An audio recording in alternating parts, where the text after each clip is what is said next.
On January 3, 2026, the United States military captured Venezuelan President Nicolás Maduro in an operation that looks almost identical to what happened 37 years ago when U.S. forces invaded Panama and captured President Manuel Noriega on December 20, 1989, and the parallels are so precise they can't be coincidence. Both were Latin American leaders accused of being dictators. Both countries had strategic resources the United States wanted to control. Both leaders were demonized in American media for years before the invasion. Both invasions happened suddenly, with overwhelming force. Both presidents were captured and taken to the United States to face charges, and both operations were justified publicly as restoring democracy, while the real strategic reason was controlling critical resources. And by the end of this video, you'll understand exactly what happened in Panama in 1989 and why it's the blueprint for Venezuela in 2026, how the United States used the same playbook of economic sanctions, followed by military intervention, followed by installing a friendly government to control strategic assets, what the Panama Canal meant in 1989 versus what Venezuelan oil means in 2026, and why this pattern of resource-driven regime change has been used repeatedly from Panama to Iraq to Libya and now Venezuela. Because once you understand that the official justification for these interventions is always democracy or human rights or fighting drugs, but the consistent pattern is that every country invaded has strategic resources the United States wants to control, you'll understand that geopolitics isn't about values, but about power and resources. That regime change follows a predictable script, and that Venezuela's 303 billion barrels of oil, the largest proven reserves in the world, makes it an inevitable target using the exact same methods that worked in Panama 37 years ago. Before we compare Venezuela 2026 to Panama 1989, we need to understand what happened in Panama and why it's the perfect historical parallel, because most people don't remember Operation Just Cause, or they think it was about drugs when actually it was about the Panama Canal. In 1989, Panama was led by General Manuel Antonio Noriega, who had been the de facto ruler since 1983. Noriega was a military strongman who controlled Panama through the Panamanian Defense Forces, and for years he had been a CIA asset. The United States knew he was involved in drug trafficking and money laundering, but tolerated it because he was useful. He provided intelligence on communist movements in Central America, allowed the U.S. to use Panama as a base for operations in Nicaragua and El Salvador, and generally cooperated with American interests in the region. But by the late 1980s, Noriega became a problem. He was becoming too independent. He was dealing with Cuba and Nicaragua, which the U.S. opposed. He was threatening to interfere with the Panama Canal, which the U.S. military relied on, and there were concerns about the Canal Treaty signed by Jimmy Carter in 1977, which would transfer control of the canal from the United States to Panama on December 31, 1999, and U.S. military and intelligence officials worried that if Noriega remained in power, he might not honor the treaty or might allow Soviet or Cuban influence over the canal, so the decision was made to remove him. The justification given to the American public was drugs. Noriega was indicted by a U.S. federal grand jury in February 1988 on drug trafficking and money laundering charges, and the Reagan and then Bush administrations portrayed him as a narco-dictator threatening American security. But everyone involved knew the real issue was the Panama Canal, controlling. That strategic choke point was essential to U.S. military and commercial interests, and Noriega had become unreliable, so he had to go. Here's exactly what happened during Operation Just Cause in December 1989 and how it established the playbook that's being used in Venezuela today. The invasion began at 1 a.m. on December 20, 1989, with simultaneous attacks by 27,000 U.S. troops on multiple targets across Panama. The operation was massive and overwhelming, the largest U.S. military operation since Vietnam, and it was designed to achieve several objectives simultaneously: capture Noriega, neutralize the Panamanian Defense Forces, secure the Panama Canal, and install a new government led by Guillermo Endara, who had won an election in May 1989 that Noriega had annulled. The military operation was swift and devastating. U.S. forces had overwhelming technological superiority. They used stealth aircraft, precision-guided munitions, helicopters, and special operations forces, and within hours, they had secured all major strategic points. But Noriega escaped the initial assault and went into hiding, and for 10 days he evaded capture. The U.S. military conducted extensive search operations, and on December 24th, Noriega sought refuge in the Vatican diplomatic mission in Panama City, and U.S. forces surrounded the building and used psychological operations, including blasting loud rock music, to pressure him to surrender. And on January 3, 1990, Noriega surrendered to U.S. forces. He was immediately flown to the United States, where he faced trial in federal court in Miami. And in 1992, he was convicted on 8 counts of drug trafficking, money laundering, and racketeering, and sentenced to 40 years in prison, later reduced to 30. The official casualty figures from Operation Just Cause were 23 U.S. soldiers killed and 324 wounded, and the Pentagon claimed about 200 Panamanian military and 50 civilians killed, but independent investigations suggest the civilian death toll was much higher, possibly over 1,000 killed, many from poor neighborhoods near military installations that were bombed, and thousands more were displaced when their homes were destroyed, and the total economic damage to Panama was estimated at over $1 billion. But from the U.S. perspective, the operation was a success. Noriega was removed, a friendly government was installed, and the Panama Canal remained under effective U.S. control, even as the formal transfer process continued. Let me show you the step-by-step playbook that was used in Panama 1989 and is being repeated in Venezuela 2026. Because the pattern is so consistent, it proves this is a deliberate strategy. Step 1 is demonization. Years before the invasion, the target leader is portrayed in American media as a dictator, a criminal, a threat to democracy and human rights. In Panama's case, Noriega was called a narco-dictator. Photos of his pockmarked face were shown repeatedly, stories about his involvement in drug trafficking and corruption were publicized, and he was transformed from a CIA asset into a villain. This demonization serves multiple purposes. It prepares the American public to accept military action, it provides moral justification for regime change, and it makes it difficult for anyone to defend the target without appearing to support a criminal. Step 2 is economic pressure. Sanctions are imposed to weaken the target country's economy and create internal discontent. In Panama's case, the U.S. froze Panamanian assets in American banks, suspended economic aid, and imposed financial restrictions. These sanctions hurt the Panamanian economy and created hardship for ordinary people, which was intended to turn the population against Noriega. The same strategy is called collective punishment in other contexts. But when the U.S. does it, it's called economic pressure for democracy. Step 3 is supporting opposition. The U.S. provides funding, training, and political support to opposition groups and leaders who will be installed after the regime change.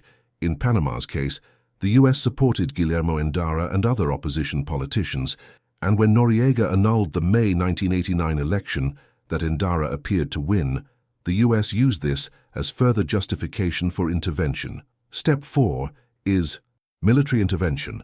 When sanctions and political pressure don't achieve the desired result, direct military force is used. The intervention is sudden, overwhelming, and designed to minimize U.S. casualties while achieving rapid victory. In Panama, it was Operation Just Cause with 27,000 troops. In Venezuela, it appears to be a similar operation. Step 5 is capture and prosecution. The target leader is captured and brought to the United States to face criminal charges in U.S. courts. This serves multiple purposes. It removes the leader permanently. It demonstrates U.S. power and jurisdiction over foreign leaders. It provides a legal veneer to what is essentially kidnapping a head of state, and it prevents the leader from returning to power or rallying opposition. Step 6 is installing a friendly government. Immediately after the military victory, a pre-selected leader who is friendly to U.S. interests is installed. In Panama, it was Endara, who was literally sworn in as president at a U.S. military base during the invasion. This new government then legitimizes the intervention retroactively by requesting U.S. help, thanking the U.S. for liberation, and cooperating fully with American interests. Step 7 is controlling the strategic resource. Once a friendly government is in place, the real objective is secured. In Panama's case, the canal remained under effective U.S. control. In Venezuela's case, it will be access to oil, and this control is formalized through treaties, contracts, or informal arrangements that ensure long-term American access to the resource, regardless of future political changes. What would you do if you discovered that the United States has used the exact same 7-step playbook for regime change in multiple countries over 4 decades, that the official justifications change? Sometimes it's drugs, sometimes weapons of mass destruction, sometimes humanitarian intervention, sometimes democracy promotion, but the pattern is always identical, and the common factor is always control of strategic resources. And that this playbook is so effective it works every time, because overwhelming military power combined with media control allows the US to shape the narrative and present regime change as liberation rather than invasion. This is the reality of how geopolitical power operates, and understanding the pattern allows you to see through the propaganda and recognize what's actually happening. If you're starting to understand that the Venezuela invasion of 2026 is following the exact same playbook as the Panama invasion of 1989, that Maduro was demonized for years as a dictator, just like Noriega was demonized as a narco-dictator, that Venezuela was subjected to crippling economic sanctions, just like Panama was sanctioned, that the US supported opposition leaders in Venezuela just like it supported Indara in Panama, and that the military operation to capture Maduro mirrors the operation to capture Noriega, then stay with me, because what comes next will show you the one critical difference between Panama and Venezuela, which is the scale and value of the strategic resource, how the Panama Canal in 1989 was worth billions, but Venezuelan oil in 2026 is worth trillions, and why this pattern of resource-driven regime change has been used not just in Panama and Venezuela, but in Iraq, Libya, and other countries that challenged US strategic interests. Subscribe now, because very few channels will explain how regime change actually works as a systematic process rather than random interventions, and understanding this process is essential to recognizing when it's happening and what the real motivations are beneath the official justifications. Here's the critical difference between Panama 1989 and Venezuela 2026, and it's the scale and type of the strategic resource being controlled. In Panama, the strategic asset was the Panama Canal, a 50-mile waterway connecting the Atlantic and Pacific Oceans that handles approximately 5% of world maritime trade. The canal is critical for US military logistics because it allows the Navy to move ships between oceans without going around South America, and it's economically valuable because transit fees and time savings benefit global commerce. The United States built the canal and controlled it from 1914 to 1999, when it was transferred to Panama under the Carter-Torrijos treaties.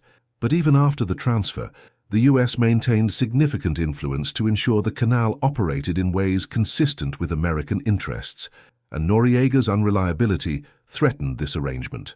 In economic terms, the Panama Canal generates about $3 billion per year in revenue from transit fees, and its strategic value to the US military and economy was estimated in the billions, but not trillions. It was valuable enough to justify intervention, but not the most valuable resource in the region. Venezuela is completely different in scale. Venezuela has 303.8 billion barrels of proven oil reserves, according to OPEC data. This is larger than Saudi Arabia's 297.5 billion barrels, making Venezuela the country with the largest proven oil reserves in the world. And at current oil prices of approximately $80 per barrel, Venezuela's oil reserves are worth over $24 trillion. This is not including potential undiscovered reserves or future price increases. Just the proven reserves at today's prices equal $24 trillion, and this makes Venezuela's oil possibly the single most valuable natural resource deposit on Earth that's not currently under US or Allied control. The strategic implications are enormous. The United States currently imports about 8.5 million barrels of oil per day, and despite increased domestic production through fracking, it remains dependent on global oil markets and vulnerable to supply disruptions from the Middle East, which is politically unstable. Controlling Venezuelan oil would provide the United States with a secure, nearby source of supply that doesn't depend on Saudi Arabia, Iraq, or other Middle Eastern countries. It would give the US leverage over global oil prices because controlling the world's largest reserves means controlling supply, and it would deny that resource too. Strategic competitors, especially China, which has invested over $60 billion in Venezuela and depends on Venezuelan oil imports.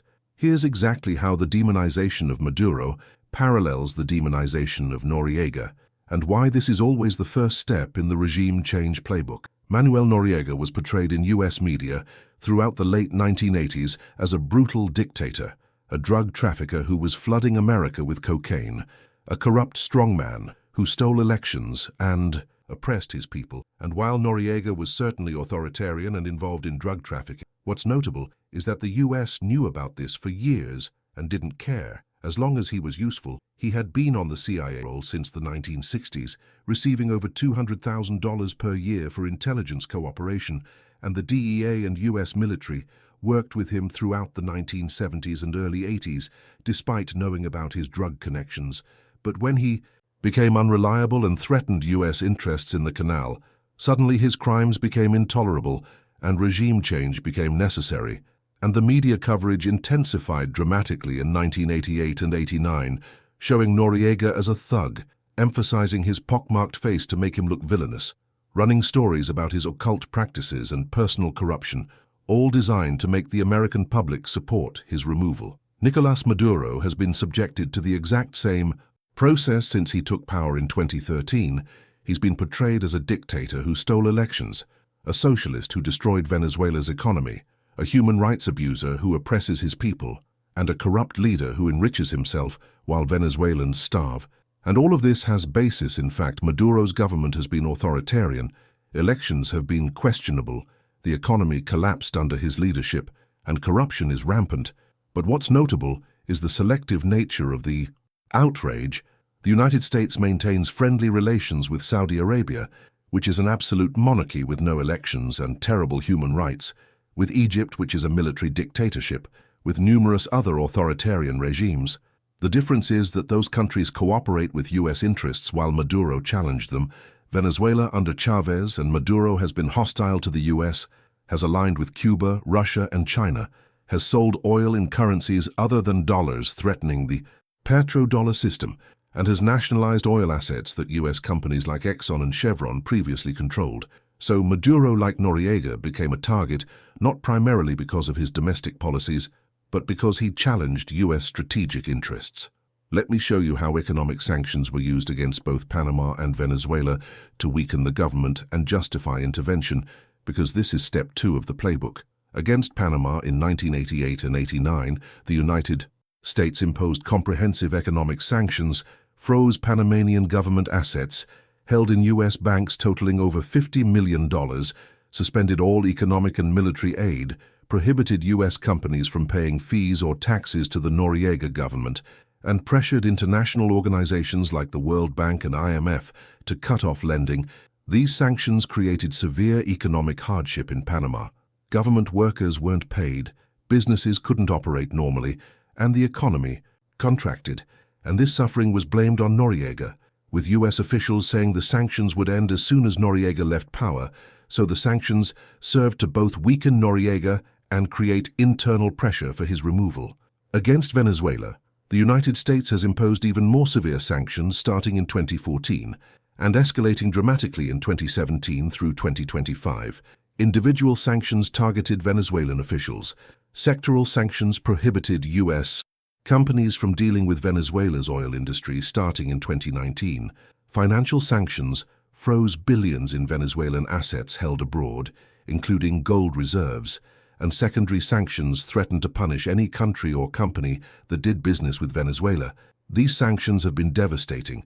Venezuela's oil production collapsed from 2.4 million barrels per day in 2014 to about 500,000 by 2024 because the country couldn't get parts, technology, or investment due to sanctions.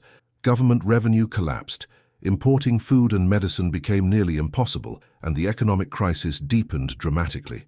And while the US blamed Maduro's socialist policies for the crisis, economic studies show that sanctions were responsible for a significant portion of the collapse, perhaps 30 to 50% of the GDP decline, and the humanitarian cost was immense with millions fleeing the country. But from the US, Perspective, this was the intended effect: create unbearable conditions, blame the target government, and create pressure for regime change. Here's how both Panama and Venezuela followed the same pattern of supporting opposition and then using electoral disputes as justification for intervention. In Panama, the United States openly supported opposition candidates in the May 1989 presidential election, provided funding through the National Endowment for Democracy and other organizations, gave political support and international legitimacy to Guillermo Endara and his coalition. And when Noriega annulled the election results after it appeared Endara won, the US used this as proof of Noriega's illegitimacy and further justification for intervention. The narrative became that Noriega stole an election from the democratic opposition, and therefore removing him was restoring democracy rather than overthrowing a government. In Venezuela, the United States has supported opposition figures for years, recognized Juan Guaidó as interim president in 2019, even though he was never elected to that position, provided funding to opposition groups, imposed sanctions designed to pressure the government while supporting the opposition's narrative that Maduro is illegitimate, and repeatedly claimed that elections under Maduro were fraudulent. Whether the elections were fair is debatable. International observers have given mixed assessments. Some elections appear to have had irregularities while others were certified as acceptable, but what's notable is that the US only questions elections in countries it opposes while accepting questionable elections in countries it supports. And the point is that electoral legitimacy is used selectively as a tool. When the election produces a US-friendly result, it's democratic. When it produces an unfriendly result, it's fraudulent. And this flexible standard allows elections to be used as justification for intervention. Now here's the most obvious parallel between Panama and Venezuela: the military operation to capture the head of state and remove him to the United States for trial. In Panama, Operation Just Cause involved 27,000 US troops conducting simultaneous attacks. Noriega was hunted for 10 days. He took refuge in the Vatican mission. US forces surrounded the building and used psychological warfare, including blasting rock music at high volume to pressure him, and he eventually surrendered on January 3, 1990, and was flown to the United States, where he was tried in federal court in Miami and convicted on drug and racketeering charges. In Venezuela, the operation to capture Maduro appears to have followed a similar script: sudden military action likely involving special operations forces, overwhelming force designed to prevent organized resistance. Maduro was captured and reportedly will be brought to the United States to face charges, and while the specific charges haven't been fully detailed yet, they will likely include drug trafficking, because Maduro has been indicted by the US Department of Justice on narcotics charges and possibly human rights violations or crimes against humanity. The point is that the pattern is identical: capture the leader, remove him from his country, try him in US courts, and ensure he can never return to power. And this serves both practical and symbolic purposes. It removes the leadership, it demonstrates that the United States can reach anyone anywhere, and it provides a legal veneer to what is essentially the kidnapping of a foreign head of state. Let me show you the critical pattern that connects Panama, Iraq, Libya, and Venezuela, and proves this is a systematic approach to resource control, not random humanitarian interventions. In Iraq, Saddam Hussein was demonized throughout the 1990s and early 2000s. He was portrayed as having weapons of mass destruction that threatened regional and global security. The United States invaded Iraq in March 2003. With the official justification of disarming WMDs and bringing democracy. Saddam was captured in December 2003, turned over to an Iraqi court that the US controlled, and executed in 2006. And no WMDs were ever found. But Iraq has the fifth largest proven oil reserves in the world, at 145 billion barrels. And after Saddam's removal, Iraqi oil production was open to US and allied oil companies. US military bases were established, giving permanent presence in the region, and Iraqi oil now flows primarily to markets and through systems that benefit US strategic interests. In Libya, Muammar Gaddafi was demonized in 2011 as a dictator, massacring his own people during the Arab Spring protests. The United States led a NATO intervention with the official justification of humanitarian protection under the responsibility to protect. Doctrine: massive airstrikes destroyed Gaddafi's military. Opposition forces supported and armed by NATO captured and killed Gaddafi in October 2011, and Libya, which has the 9th largest proven oil reserves at 48 billion barrels, descended into chaos with competing governments. But Libyan oil production was open to Western companies. Gaddafi's plan to create a gold-backed African currency that would challenge the dollar was ended, and despite the humanitarian justification, Libya became a failed state, but the oil flows to Western markets. In Venezuela, Maduro has been demonized since 2013 as a dictator destroying his country. The United States imposed crippling sanctions with the official justification of pressuring for democratic transition, supported opposition leaders, and recognized Guaido as president, and now has conducted military intervention to remove Maduro, and Venezuela has the world's largest proven oil reserves at 303 billion barrels. And it's obvious that control of this oil is the strategic objective. The pattern is identical in all 4 cases: demonize, sanction, intervene, remove the leader, and control the resources.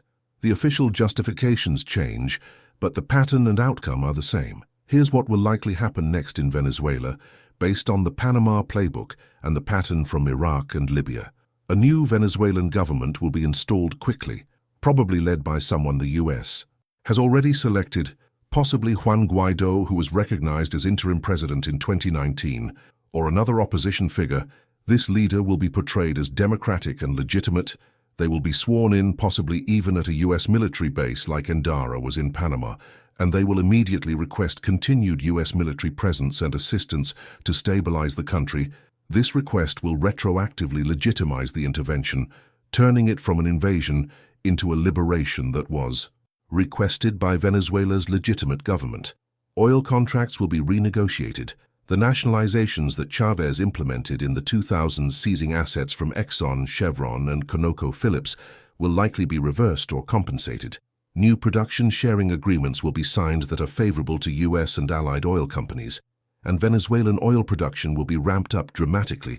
The country has been producing only about 500,000 barrels per day recently due to sanctions and underinvestment, but it has capacity for 3 million barrels per day or more with proper investment and technology, and this increased production will flow primarily to US refineries and allies, giving the United States effective control over the world's largest oil reserves.